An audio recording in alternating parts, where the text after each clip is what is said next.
Hey class, welcome to week 13. This week we're going to be starting a 2 week stretch where we talk about Windows Forms programming. To start off with, instead of creating a new console application, when you go to File, New here, go to a new project, you are going to want to choose a Windows Forms application. Now, there's a couple of actually different types of graphical user interface projects that you can create with Microsoft Visual Studio. The Windows Forms application is the most basic. There's also WPF applications. You can also create Silverlight applications and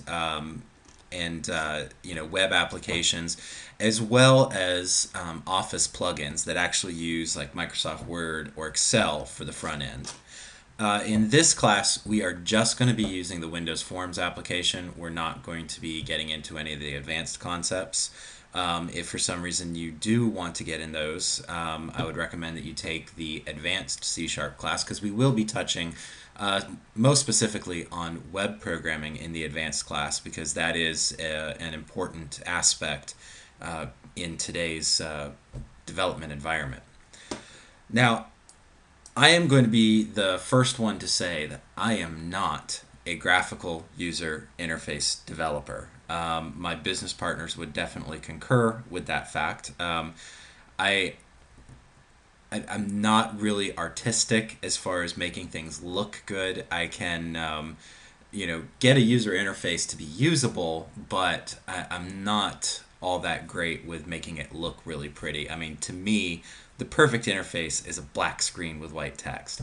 I do all of my programming on the back end. I do mostly database interfacing and data manipulation, so I don't do a whole lot with Windows programming. But I do know enough to get you through the basics and to get the first part of the class started. If you have any questions that for some reason I can't answer, I do know people that are graphic user interface programmers who will be more than happy to help me and answer those questions. But so for this week, we're going to start with creating a Windows Forms application. I'm just going to call this week 13. And when the program launches, you'll notice that it'll be a little bit different than what you've seen before. To begin with, we're not going to start in the code behind. The very first window that comes up is actually the visual form designer. And this is how we create the look and feel of a Windows Form application. This box right here, if I were to just debug the application, you see it pops up that box. That's what opens up. This is what made Visual Studio visual back in long ago in the late 90s when Visual C++ came out, or and Visual Basic. This capability of creating a Windows form and dragging controls onto the Windows form and real quickly able to create Windows applications really took off, and people really liked it. So, a couple of things. Over here on the right, under the Solution Explorer, you'll see we have the form. The form has a few different components associated with it. So this form 1, it has the designer component, which is what we're looking at right here.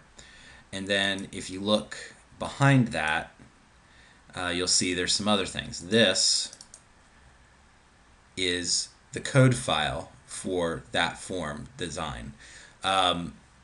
You don't really want to go messing around in here unless you do know what you're doing. So I would recommend that you stay out of these. Just stay in the form designer until you really know what you're doing. Also attached to the form, we have the form code behind. And this is where all of the code that is executed from this form, all of the events and methods that we might want to use to make the form do something, live. You'll also notice in the that we do have a program.cs still. This is really a requirement. This is what gets the Windows form running. You'll notice that there's a couple of lines in here The most important of which are probably this one, the application.run, and then it will say form 1. This is what actually loads that form so that it's visual when you start the program. So adding components to a form is really easy. You'll notice over here that I have the toolbox. If you don't see the toolbox, if you see this view, if you hover over here and click on that toolbox, I like to go ahead and pin it so that it doesn't automatically close. It gets really annoying, in my opinion, if you allow it to open and close constantly. But all of everything in this toolbox are components that we can drag onto our form and use. If you go into the all Windows Forms components, you can see there's quite a few of them out there that we can use. For this week's assignment, you shouldn't need anything past the common controls. These are just various things that you can add to the form to do different things.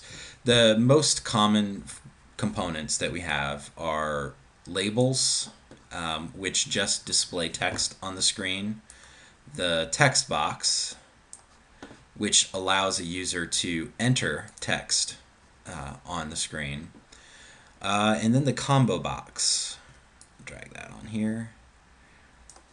And the combo box allows the user to select data. Actually, in the default mode, it allows users to select data or type data into the box. So a couple of things to point out when you're using the designer. It's really kind of free form. You can put these components anywhere you want to, but you'll notice as I move around, there are these blue bars. I hope you can see that on the video that pop up.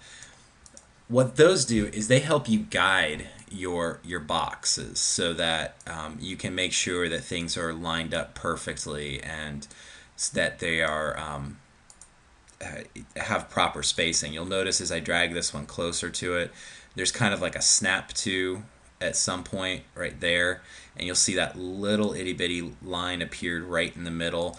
That means that it's just a set amount of distance from the other box to make it easy for the users to read and use.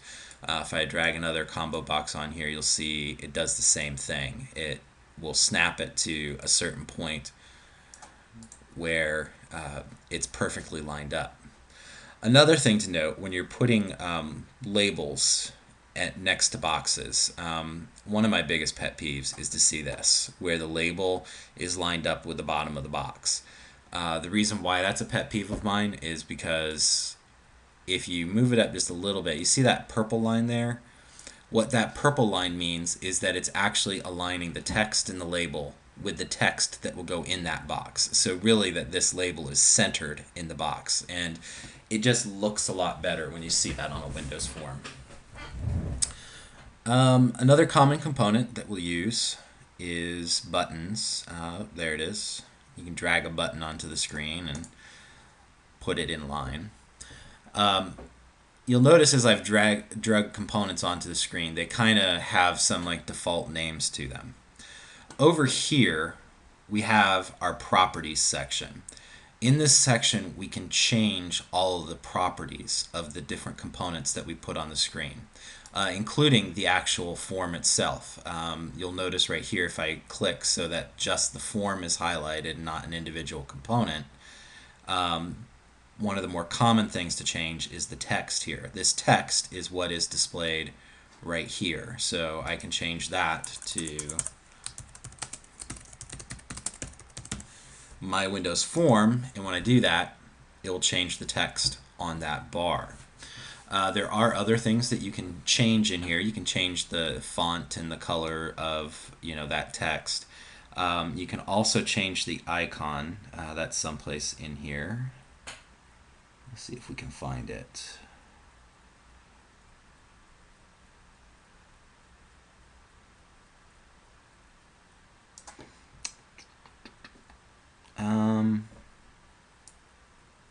There it is, icon.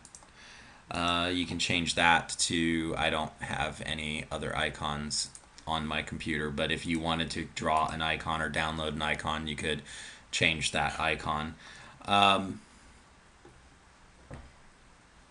There's a lot of other controls that you can change here. You can change the name of the form so that it's in the code behind it's referenced as another name.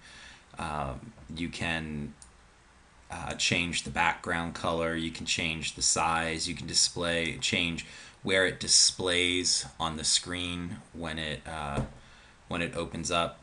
All those sorts of things. You can also change those components on the individual items. If we, for example, didn't want this label to say label 1, we wanted it to say my name, I can come in here and change the text to my name, and it will change the text of that label. Now, something it's important to note, there's two very different properties of all of these Windows components that are very similar, and that is text and name. So you can see here on this text box, I have a text spot where I can put text. I also have a name, and right now it's set the default name to text box 1. If I had more than one component, like here I have two combo box, I'll have combo box 1 and combo box 2. The name property down here allows you to access this control from the code behind when we start doing programming. So leaving it as text box 1 and leaving it as the default names, that's going to get really confusing as we go on. I like to name all of my text boxes starting with txt and then give it a proper name. So this one I'm just going to put my name, since I put my name there. And I do the same things with combo boxes. I'll just do a CB, and we'll just call this my combo. The reason for that is so that when I'm accessing it in the code behind, I know for sure that this is a component that's coming from the designer. It's not a variable or a property that I've created in the code behind. It's on the designer itself, and it kind of tells you what it is. For example, this one, I have a name of my text box. Over here, if I wanted to change this label's name from label 1 to label my text box, that's going to help me find that label in the back end if I ever need to manipulate it or change the text or what it looks like for some reason. So buttons are the same way. We have the text of the button. So the text of this button is button 1. Let's change that to go. And then you have the name down here. So let's call this one BTN Go. And you can see it changes the text on that to Go, and the name of it will be BTN Go. I highly recommend that you play around with the form designer. You can do some pretty cool things with it. Play around with all of these different controls. They do a lot of different things. You can, if you wanted to put a menu on your form here, you can add a menu strip, and what that will do is just like you have, let's see if I can drag this one onto the screen. This menu strip right there, you can create that in your application using the menu strip function. You can also create a status strip, which is something you'll see on a lot of programs where you can put text and other components down here. A lot of common ones that you'll see is like a progress bar. You can put that inside of your status strip down here. You could also put like labels down here that you change to say, that this is currently, in this directory or something along those lines. Lots of different things that you can do with that. We're not going to go into everything that you can do with Windows Forms programming. I'm going to leave that up to you to play with on your own. Like I said, I am not the best graphical designer in the world. None of my programs ever have a menu bar. They never have a status strip. They always have buttons and boxes where you can put data in, and that's about it. So, but I have seen some really well designed applications using the Windows form. I do want to point out that there are other ways to create graphical interfaces for Windows programs. You don't have to use the Windows Form Designer. We will not be going into any of those in this class or even the advanced class. Those are a little bit higher end that you would need to take a specialized class for. Okay, so let's make this form actually do something. Let's delete out some components here. So now we just have the My Name text box and we have our Go button. Now, as is, if I run this form, that will come up. I can type in the My Name field, but if I click on the button, absolutely nothing happens. You can see that button is firing, nothing's happening. We actually need to tell that button what to do, and we do that with what's called a click event, or events in general, but in this case we want to say when the button is clicked, we want it to do something. There are a couple of different ways that you can actually add the click events. You can go into the Form Designer's back end and you can add a click event to BTN Go, and then add a method in your code behind that tells us what code we want to execute when we hit that Go button. But there's a much simpler way of doing that. If I just double click on the button, it's going to do all of that work for me. It is going to go into the form, it's going to add the click event for me, and then it's going to create a method for me that is going to handle that click event.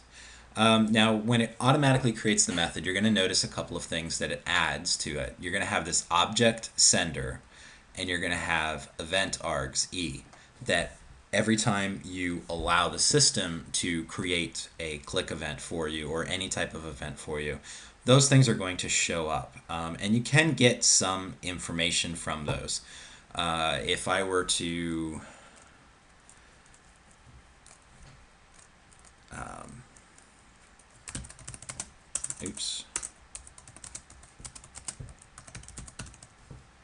we'll just write some code here. I'm going to throw a debug on there. So we'll run this program. I'll type in my name, hit the Go button, and we're going to step into the code, allow it to run that first one where it's set sender, or x equal to sender. I just did that so that I can actually access the sender to show you what type of information you can get from that. If we look in here, you can see basically what it's giving us is information about the Windows object that sent the button click to us. If I look at here, you can see the text equals Go. That's probably the one thing that we can remember that we set on that button was that Go. There should be someplace in there that actually tells you what it was that sent it, like what type of object it was. Someplace in here. Come on. Usually there is. I'm not sure if there is for buttons, but buttons aren't going to give you a whole lot of information. If I step over that again, we can see what E is. E gives us some other information about what it was that happened. Probably stuff that you're not going to find all that useful to you in the basic level of programming. This is stuff that, if you're doing higher level programming or trying to use a higher end graphical interface, this may be information that you want to have access to. For now, for our programs, for this week's assignment, and probably every single assignment, just let Visual Studio put those there. Just leave them there. and let them be. You don't have to do anything with them. Even though it's passing you in a couple of parameters, that doesn't mean anything. You don't have to do anything with it. So let's add some code that actually does something in this method. One of the popular things to do in a Windows form is to pop up message boxes. It's somewhat the equivalent of doing a console.write in a command line, but what it does is, I'm sure you've seen Windows programs where you have an error or a notification of something and it pops up a little box and it will show you some information. So just like the console in or the keyword console in when we're writing Windows console applications, the message box class is a static class that has a bunch of different functions that we can access on it. So just like with console, we have dot write line, we have read, we have beep.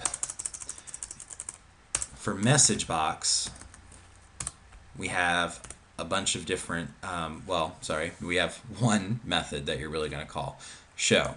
Show is an overloaded function that will allow us to do a whole bunch of different things with that message box. You can see by this gigantic list, there's a whole bunch of different ways that we can use messagebox.show. The simplest of those is just to display text. So if we wanted to, we could just display the word hello in that message box, and when I run the application and hit go, you'll see I've got message box hello. But this message box is kind of plain looking. It's just got the text in there. It doesn't have a title up here. It's just got the OK button. There's a lot of different things that we can do with a message box.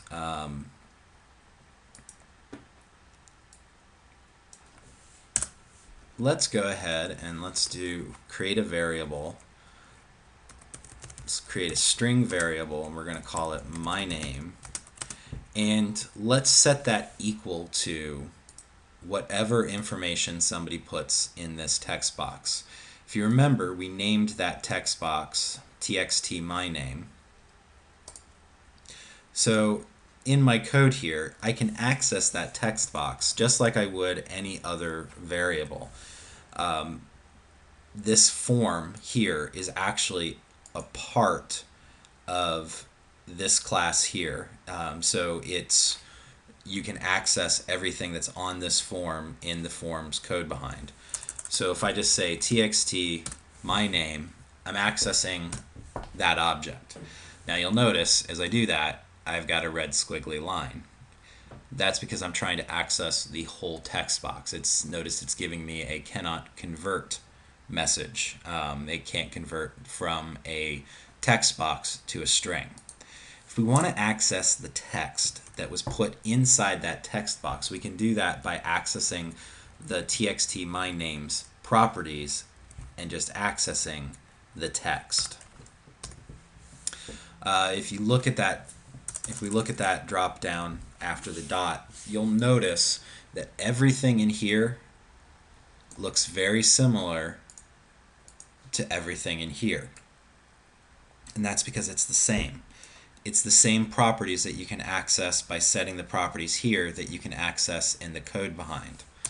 The most common one that you're going to hit is text, because that pulls whatever is entered into that whatever is entered into that text box into a string that you can then use. So in this case, we're setting my name equal to that, and let's do a show, and we'll just say hello, and then we'll add my name to that.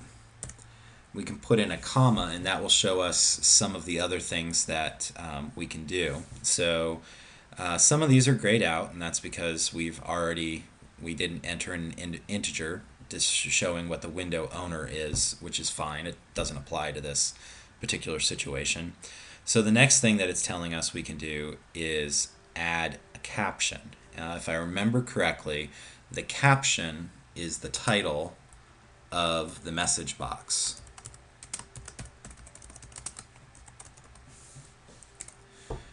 So we can add that. You can also change what type of buttons are associated with the message box. So it's saying message box buttons.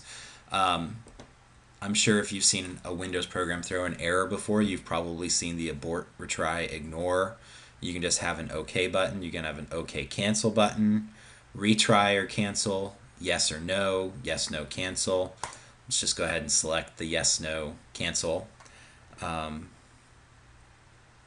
Actually, no, we're not going to do that. We're just going to select the OK, because I don't really want to go through the amount of time that it would take to write the functions for yes, no, cancel. So we'll just put the OK.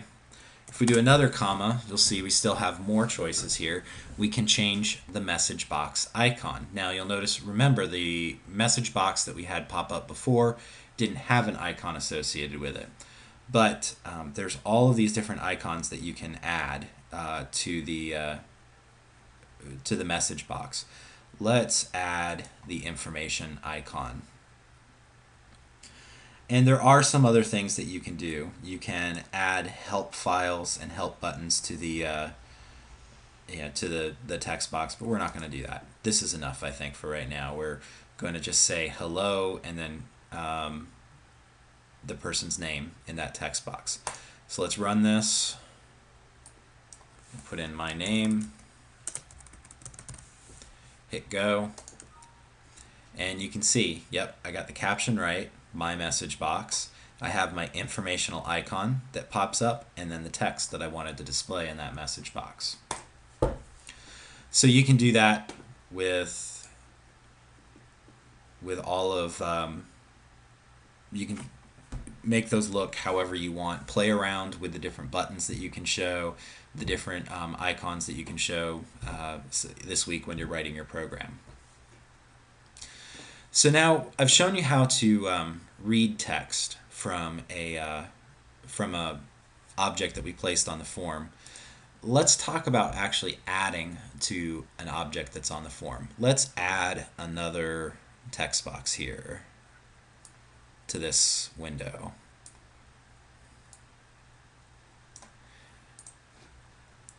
And we're just going to call this txt my new name. So let's go back into our program where we have our function going here, and let's add something to the my name string. Let's my name equals we'll just say my name plus, I'll just add my last name. Probably a bad example because you're not going to really want to statically add this type of content to a text box, but you know that for sake of argument, let's just do that. So we're just adding a little bit to that. We can access the text box, the text that's in a text box, just like we would right here, where we created this string and we set it equal to the text that's in the txt my text box name. We can also set what that text is. So if I just access the txt my new name text and set that equal to my name, when I run my program now and I type in my name, hit the go button, it's going to pop up my message box to tell me hello, and then it's going to populate this text box with the data that I wanted it to populate from the code behind. That is something that you'll need for the assignment this week. Another thing that you'll need for the assignment this week is we do work with combo boxes. So let's drag a combo box onto the screen. So let's go ahead and give this a name. We'll just call this CB test. That's a good name. One of the properties that you'll actually need for the assignment this week is kind of tells you what the how this should function. Actually, we'll get into that in just a minute, so forget about that for right now. So first thing I want to do is talk about how you would actually populate the drop-down list in this with items. There are several different ways you can do it. You can do it from the code behind, where you could just statically add items to the combo box. You could create a data connection to a database or a XML file or a JSON file, something like that. Or if you'll notice, I've got this little play icon up here. This is additional properties for this combo box. So it's combo box tasks. I can, data bind this box to some sort of a data object so that those items will be in there using this. Or I can edit the items directly. Like if we wanted to create one for day of the week, we could enter Monday, Tuesday,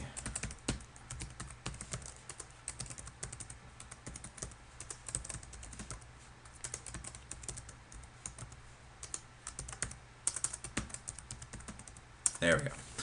So those are day of the weeks. I just say OK. And when we run this, and I hit that drop down arrow, you can see I've got the days of the week. Now, this is also in the default mode, it's going to allow me to type whatever I want to in that box as well. And it's not going to give me any error messages. It's going to allow me to populate that text box with whatever I want to type in there. If we wanted to limit the selection to just what's in this drop-down list, we can do that. You'll actually need to do that on the assignment this week. You do that by changing a property up here. Some of these properties can be hard to find.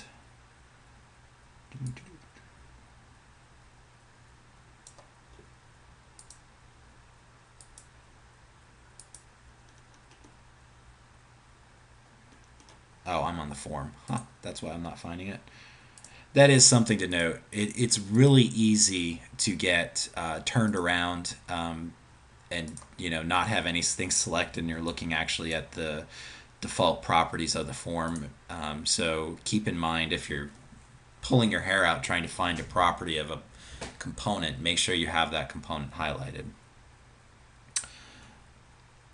Let's see here. Okay, so in this drop-down style, you see we have several different options. We have simple, drop-down, and then we have drop-down list. If I select drop-down list, you'll notice that changes a little bit.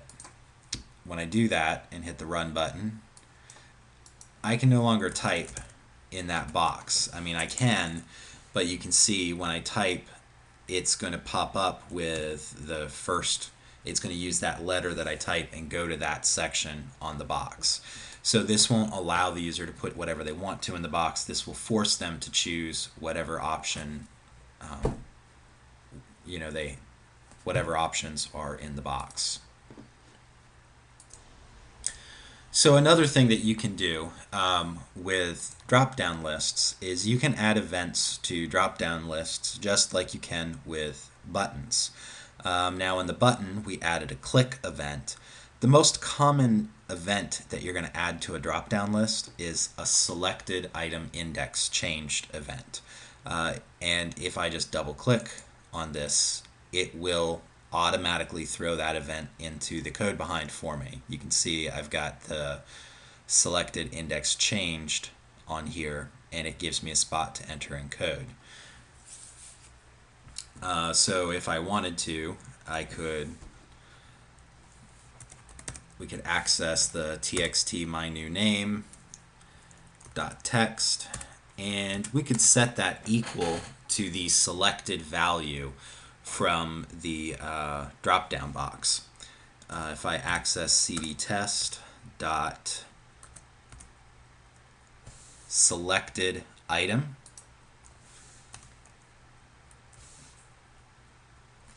I think that's the wrong thing.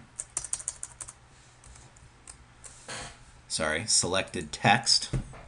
That's going to take the text from the item that we selected and put that into the text box there. Run that. I hope it's going to. They actually changed this in .NET 4.0, and it didn't work.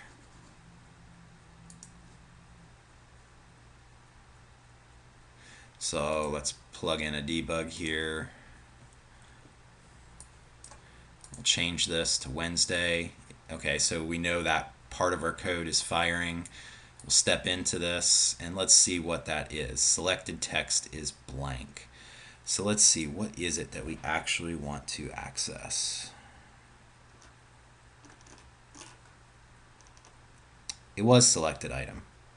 Okay, so you'll see this is a important note about debugging. When you're stepping through stuff, if something's not working like you want it to, throw in a debug point on it, step through the program, and look at what your variables are at any given point in the application as it's running. You know, hover over it, and you can see it down here. You can also go down here, and you can see a bunch of information. The autos, Visual Studio tries to automatically determine what it is you want to see, what variables you may want to see what the values of are. You can also select locals. Locals will show you everything that's in the current scope that you're dealing with. So in this case, it's this, which is the entire form, and then sender and E, because those are arguments that we passed into this method. All right, so we want to change that to selected item. So I'm going to stop this and I'm going to change that from selected text to selected item dot toString to make sure that it throws that into a string. Run it. Now let's see what happens. Let's just remove that debug point. Continue. There we go. Then it put the text in there for me. So that's something else that you're going to have to do on the assignment this week. You're not going to be actually populating text. You're going to be looking at what the value of the selected item is and then populating different text based on that. We'll get into that in just a minute. Okay, so another thing that we can do on the form designer, and the last thing that you'll need for the assignment this week, is we can make these different components either visible or not visible based on events that happen on the form. As default, you'll see one of the properties that we have someplace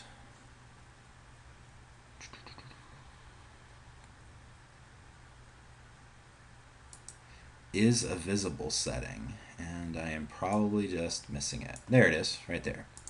Visible. Right now it's set to true. If I set that to false and then run the program, you'll see that text box is not being displayed on the screen. So just like we can access the text property of these boxes, we can access the visible property of the box from the code behind as well. So in this Go button click event here, where I'm actually setting that, I can actually, let's do it after I set it, access txt my new name dot, and then I can access the visible part of the control, set that equal to true, and now when I run this, let's type in my name here, hit go, it's going to tell me hello, it's going to make that text box visible, and it's going to show you data inside of it. You can do that with labels, you can do that with drop-down boxes, anything you want. So on this text box, something else that you can do, you can actually enable it and disable it on the form as well. You can make it so that nobody can actually enter data in there, that only you can do it programmatically.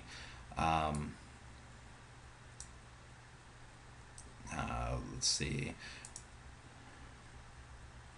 Right here, we can set enabled equal to false, and now when we run that,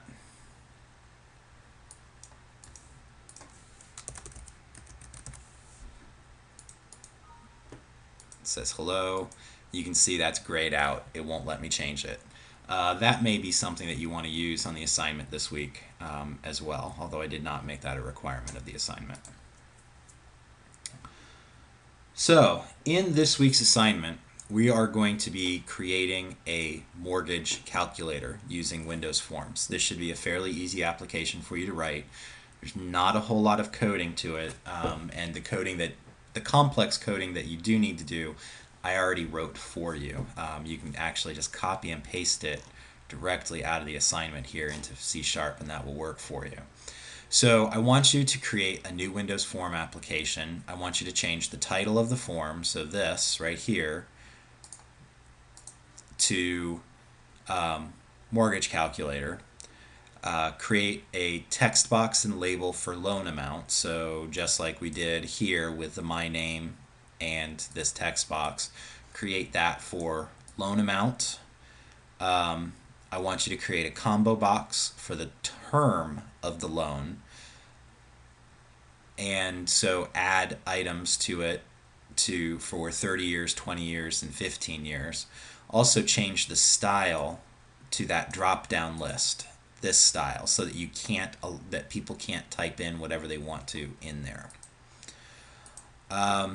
Next thing I want you to do is add a label and a text box for loan rate, add a calculate button and a cancel button. And then below the calculate and cancel button, add another label and text box for the payment amount.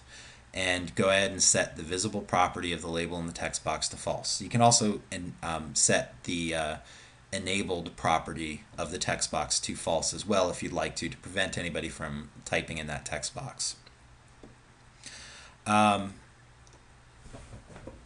Make sure when you add the components to the screen that you give them all real names. Do not just stick with the default names. So if you put a combo box on the screen, I do not want to see it named Combo Box 1. I want you to give it a real name, something that you'll remember and be able to access. Once you add those components in the form, or the code for the form, I want you to create a selected index changed for the combo box. So just like we did in the example, double click it. And then I want you to write some code that will determine which term was selected, and you can just access the selected item in there.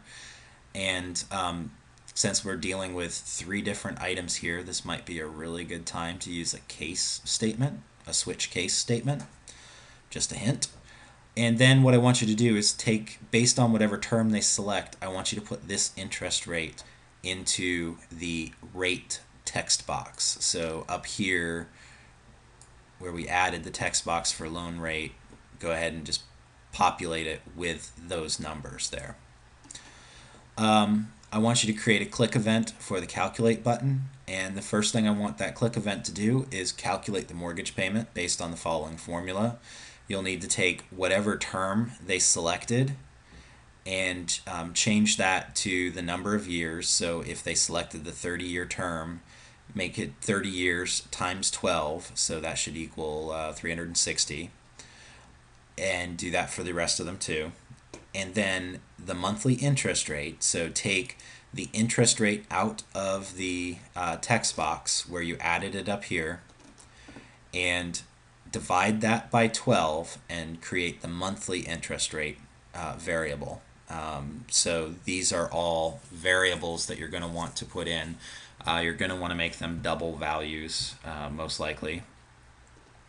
And then create a variable for payment and then set it equal to the loan amount. This is what you get from the text box, loan amount, and then this formula right here, which I'm not going to read off, but it's the monthly interest rate and the term that you'll need that we set up here.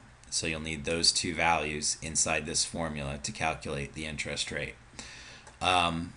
I would recommend when you're testing this to go out, you can just search the web for mortgage calculator and use the mortgage calculator on the web, check your mortgage calculator, make sure they come up with the same payment.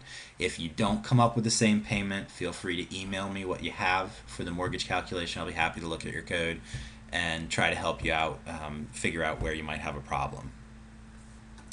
Once you've calculated the monthly payment, put that in the monthly payment box. Make the payment box and the label visible so that the user can see them. And that's all you need to do for calculating the payment. The next thing I want you to do is add a click event for the cancel button, and in the cancel button I want you to clear out all data from the text boxes and then hide the payment text box and label again. So it goes, basically I want you to take the form right back to as if nobody had clicked on it, like it was brand new, just started from the just started the program. Something I did want to remind you of, make sure that you're using try catch blocks. Anytime, just like with the console, when we're reading things in through text boxes, just like we would with through console.read, we're reading strings in. So if you're trying to translate that into a number, you need to ensure that whatever was put in here was a number. What I would recommend that you do, just like with the console.write line, we'd create the while statement and do the try parse. So let's say right here, let's just pretend right now that we're entering in a number into that text box. I can use a while statement. Actually, let's first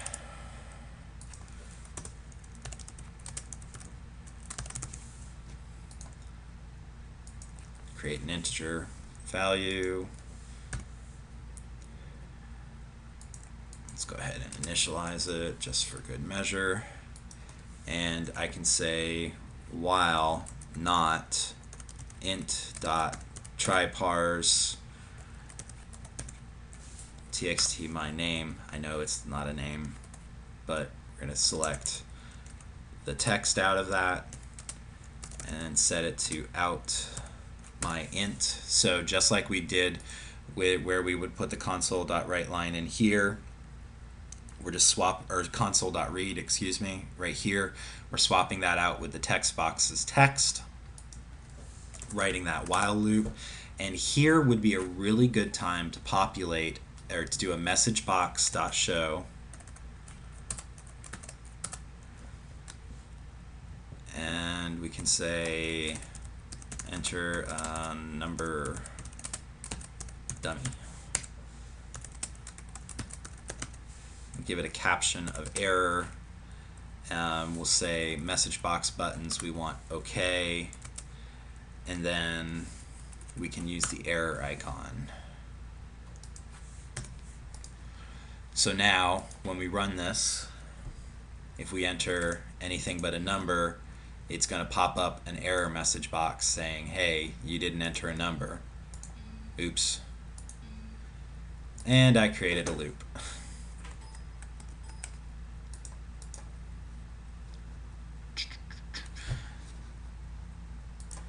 And I created a loop because we shouldn't be using a while statement here. So forget what I said about the while statement. Logic has taken hold again. And we should be using an if statement here.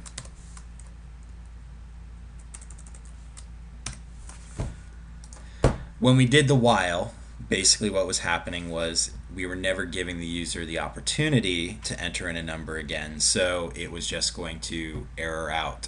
So now I'm saying if that is not true, I want to show the message box. So we can run that. So now it says enter a number and gives us the opportunity to enter a number in. And since we put no other code after that, it's not going to do anything. Now, something that's important to note here, if you